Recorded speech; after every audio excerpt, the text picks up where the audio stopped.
Assalamualaikum warahmatullahi wabarakatuh. Jadi, pada pertemuan kali ini kita akan membahas tentang recount text. So, without any further ado, let's get started. Yang pertama yaitu pengertian. Apa sih pengertian recount text itu? Recount text adalah sebuah teks yang menceritakan tentang suatu cerita, tindakan, atau kegiatan. Recount text menceritakan suatu kejadian atau pengalaman yang terjadi di masa lalu. Contohnya, seperti pengalaman berlibur atau suatu pengalaman bertemu artis idola. Recount text is a text that telling the reader about one story, action, or activity. Next, jenis-jenis dari recount text. Yang pertama, personal recount. Personal recount adalah recount text yang berfungsi menceritakan tentang pengalaman pribadi penulis. Contoh dari personal recount yaitu biografi, bisa biografi pahlawan, artis idola, dan lain-lain. Yang kedua, factual recount.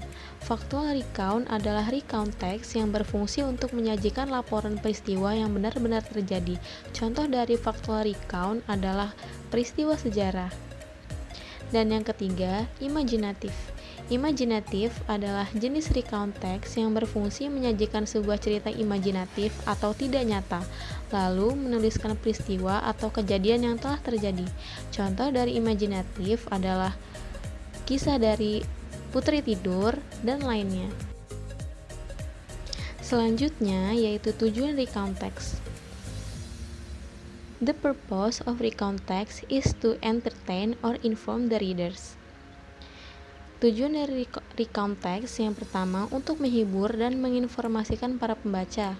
Kemudian, tujuan komunikasi dari recount text adalah menceritakan suatu pengalaman atau kejadian yang terjadi di masa lalu dengan tujuan untuk menghibur dan menginformasikan pembaca. Selanjutnya yaitu struktur umum dari recount text. Struktur ini adalah bagian penting yang harus ada dalam recount text. Yang pertama yaitu orientation, yaitu menceritakan mengenai latar belakang informasi tentang siapa, di mana, kapan kejadian atau peristiwa terjadi. Biasanya orientation berada di awal paragraf. Yang kedua yaitu events, yaitu menceritakan suatu peristiwa yang terjadi setelahnya diceritakan sesuai urutan kronologis. Biasanya, events berada di bagian tengah paragraf. Dan yang ketiga yaitu orientation, yaitu berisi rangkuman atau conclusion dari semua kejadian. Pada bagian ini juga berisi pendapat atau kesan penulis tentang kejadian yang diceritakan. Biasanya, reorientation berada di akhir paragraf. Selanjutnya yaitu contoh dari recount text. Di sini Miss mengambil contoh recount text dengan tema peristiwa bersejarah Bandung as Sea of Fire atau Bandung Lautan Api. Bandung as Sea of Fire was a fire that occurred in the city of Bandung on March 24, 1946. Within 7 hours, about 200,000 residents of Bandung burned their homes. British troops as part of Brigade MacDonald arrived in Bandung on October 12, 1945. Bandung was deliberately burned by trees and local people. There were black smoke billowing high into the air everywhere. The British Army began to attack Soviets.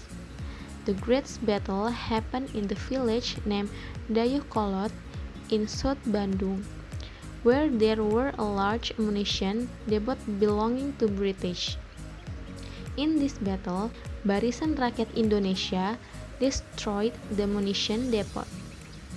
The strategy of Fire Bandung was considered because the power of tree and people's militia was not comparable to British force and Nika.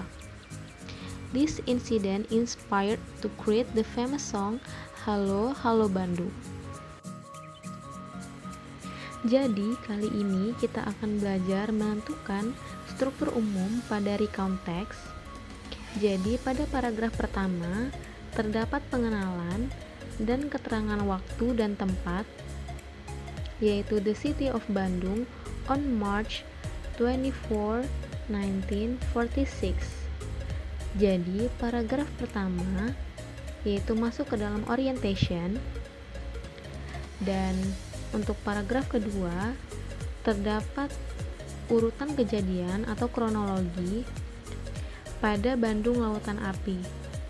Jadi, paragraf kedua termasuk ke dalam events. Dan untuk paragraf ketiga yaitu berisikan berakhirnya peristiwa Bandung Lautan Api. Jadi, paragraf ketiga yaitu masuk ke dalam reorientation.